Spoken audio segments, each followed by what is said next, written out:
Hello, everyone. I am so excited to be speaking with you all today. My name is Aza Raskin. I am one of the co-founders for the Center for Humane Technology, and both one of the subjects and architects for the film The Social Dilemma, which I think really brings forth a conversation we've all been having just in a unified place. And that has now been seen by 90 to 100 million people. So I couldn't think of a better time to be having this conversation now with you, especially around how we can deal with governance in an age of 21st century technology. So I want to zoom out and start with really what are we facing and where are we as a species?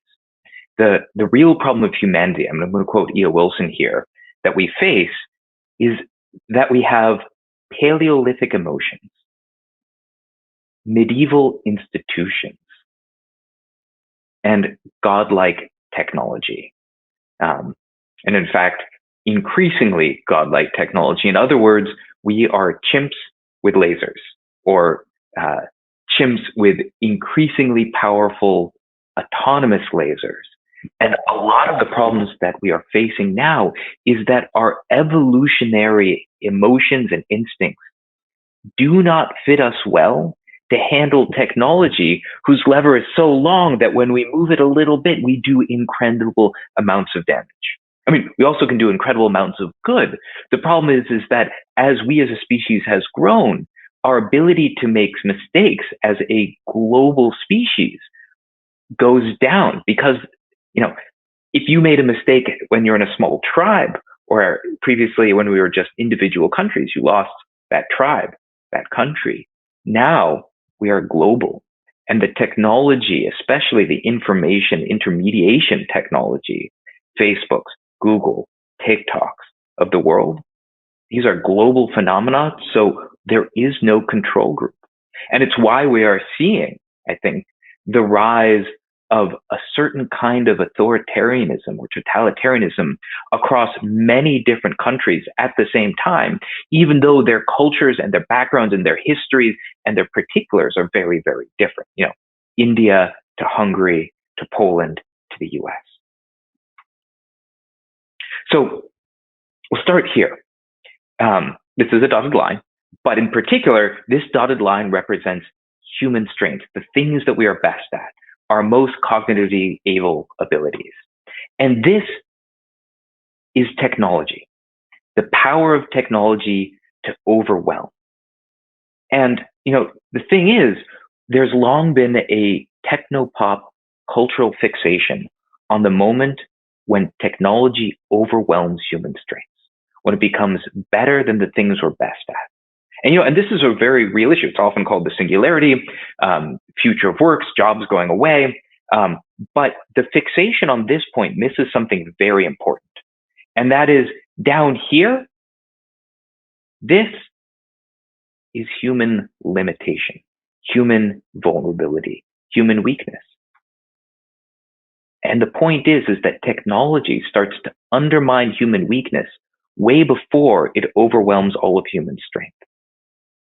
And so the point that we lose control isn't the point when technology overwhelms the things we're best at, but when it can find the soft animal underbellies of our minds and exploit it. Because while we've been upgrading our machines, we've been downgrading our humanity. So I think a good place to start is, we are living in some sense in a kind of mythic time where we have godlike technology. And what is the first rule of making wishes? Be careful what you wish for, because whatever you wish for will come true just in ways you do not expect. Right? So what did we wish for? We wished for human attention, right? The top companies on the US stock market, these are attention-based companies that monetize the ability to grab attention. It doesn't seem that bad at the beginning. So what? It's just attention. It's just your time going here and there. But it's starting to change who we are. Because in fact, it's not just a monetization of attention. It's what you do with that attention. It's, in the words of Jaron Lanier in the film, the imperceptible change to your bias, beliefs, and behaviors. That's the ultimate product when the product we're selling, or Silicon Valley selling, is free, right? How much did you last pay for Facebook? And this is getting so deep, it changes our very cognition. So Gloria Marx did this research that even when you do not get a notification on your phone, if you're just looking at a digital device, a screen, human beings now self-interrupt every 40 seconds. They just stop what they're doing and go check something else. And that's crazy. It's a kind of fragmentation, a fracking of the human mind. It makes long-form thought impossible, right? This is the result of our minds being terraformed by the objective functions that we put into the walls of our digital habitats, right?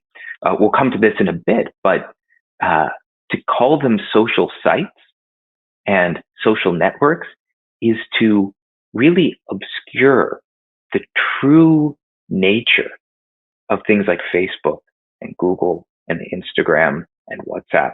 These are immense digital habitats in which the largest of eclipse the size of, even the largest sovereign nations. Facebook has more users, more digital denizens than Google, or than China and India combined. And I think, in this terraforming of the human mind for the things that we wish for in the objectives of our corporations and our algorithms and the designs of our habitats, it's treating us like cattle. A friend of mine asked me a while ago, why is it? One of my projects, besides Center for Humane Technology, is the Earth Species Project, where we're using advanced machine learning to decode and translate animal communication and decode the first non-human languages. That's an entirely other talk, but I think it's a really interesting one. We've just had our first set of breakthroughs, but it means I'm thinking about animals and animal welfare a whole bunch. And that is, a friend asked me, why is it that we as Western societies systematically abuse farm animals? And, I thought for a while, I was like, well, maybe it's something about the Enlightenment and like the ascendancy of man over nature, and a kind of like colonialism over the rest of the world. I'm like, oh, actually, it's really simple. It's that the cultures that outcompeted the other ones were the ones that learned to use animals as resources to exploit. Which companies are now outcompeting all the other ones? The ones that are learning to treat human beings as resources to exploit. And this is indeed what Shoshana Zuboff calls surveillance capitalism, which is harvesting the extra human behavioral surplus, where you click, where you go, when you use your phone, to create derived data streams that are then exploited for profit, right? And the kinds of things you can predict with these data sets are immense, because your phone is leaking data about where you go. You might not realize that some of your apps are leaking location data. You give it for, say, a weather app, it's sending it to a data broker that's getting back to the Facebooks of the world. So it's with current technology, when you go to work, when you've lost your job, who you're seeing, who your spouse is, if you're having an affair, whether you're depressed, what kind of drugs you take, what diseases you may have. All of these things are computable as derived data off of this sort of behavioral surplus. We are a finite resource that is being exploited for profit. And in the process, it is destroying the things we hold most dear: our sense of self, our children's mental health, our relationships, and it's very clear in the US, like the very form of democracy. So what's going on, right? Well, this is an interconnected set of harms, right? because as our attention span shrinks, because we are overloading the human mind, the clock rate at which we have to process information is going up, right? Twitter has 240 characters, which means that the amount of content that you can put in any tweet goes down, which means the nuance goes down, which means the number of interruptions goes up, which means the number of books read goes down. And as trust starts to erode because we can't have long form conversations without just getting angry at each other, right? Like an engagement-based economy, what does that do? It requires that algorithms put you into a social filter bubble with the people you most agree with, and then juxtapose you with the people you most disagree with, right? Because that creates the most engaging content. It's the thing that causes the engagement spirals. And we've seen this, especially in the US, where you can find the perfect example of the other side doing the most horrendous thing. An infinite number of those examples surfaced in your newsfeed, followed by all the people that agree with you most. It is the perfect way to cause polarization, us versus them thinking. We have seen the rise of conspiracy like wildfire here. This is part of an interconnected set of harms, right? Where when we have large-scale digital habitats optimizing for human attention in the attention economy, surveilling us to build up large-scale models with nuanced understanding of being able to outpredict us, it downgrades our attention span, it downgrades our relationships, it downgrades our civility, it downgrades governance, mindfulness, shared truth, it downgrades everything. It downgrades humans. And it's honestly a national security threat. Why? Because the group of people that collaborates better always wins. Now, I'm not going to argue that I think what China is doing with social credit score, large-scale surveillance, and sort of totalitarian state is better than a democracy. But it may be more efficient than a democracy, right? And if it's more efficient and you can align a large-scale group of people together, that group wins. Right? We've seen it exactly with the COVID response.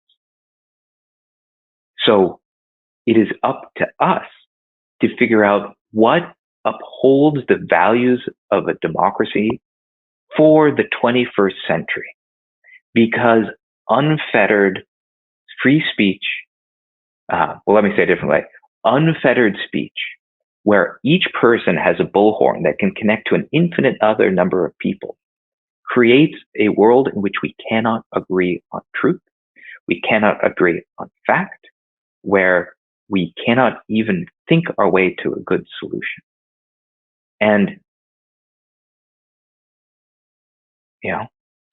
it's a problem that if we do not solve, we are toast. Sort of Larry Lessig has a great phrase that code is law.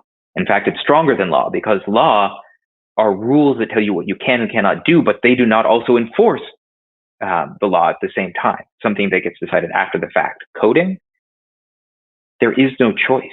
You are stuck in the system as it's coded. And so coding at scale is inherently political. Okay, summary. Living in synthetic habitats, plus all of artificial intelligence, times an extractive attention economy means downgrading our humanity. And that is the problem we need to solve. We need to be starting to think about human protective design. When we have technology that is godlike, we need godlike wisdom to match it, right? We need new 21st century human rights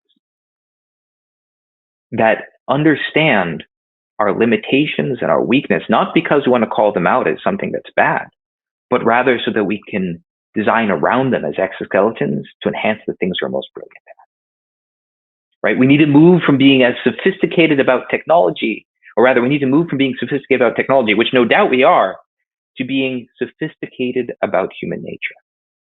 right? And that means understanding everything from our physiology, how we breathe, just like when we look at email, we get actually email apnea. We hold our breath because it's a stressful thing to do, which changes our cognitive state, to our emotions, to how we do social reasoning, to group dynamics, and eventually social environment, right? It's this complete stack of what it means to be human we have to understand and take into account when we design, or else when we make technology, we will bend and fold human beings in ways we do not go, and we will be torn, especially as we enter this feedback loop cycle.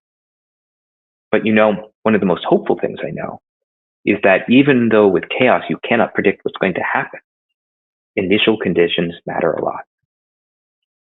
And I would argue this talk, yes, about technology, but fundamentally, it's about humanity.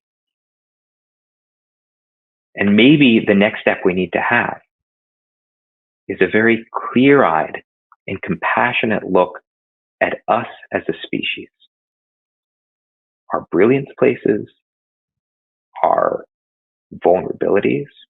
I mean, even things as simple as confirmation bias, so our minds being essentially accumulators of evidence that are just looking around trying to find all the things that we already agree with, to rhyming bias. Human beings believe things to be more true that rhyme. It's true. Who knew? Right? We need this clear-eyed and compassionate look at who we are, because to make humane technology is at least as hard as working on our own egos, so that we can decide what we're going to do about it. Thank you. Oh, that's right. Because I think if we do, right, then we get to embrace our Paleolithic emotions, upgrade our medieval institutions, so we have the wisdom to wield a godlike technology. And what we will get are brilliant attention span, brilliant relationships, brilliant civility, creativity, shared truth.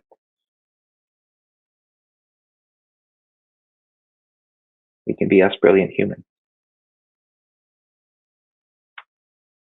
So thank you. If you want to dive in further, we interview sort of like the leading experts from everything from disinformation to magic, to how the mind works, to like Audrey Tang, who digital minister for Taiwan, who's working on some of the most interesting solutions out there. So recommend checking out Your Undivided Attention, as well as watching The Social Dilemma.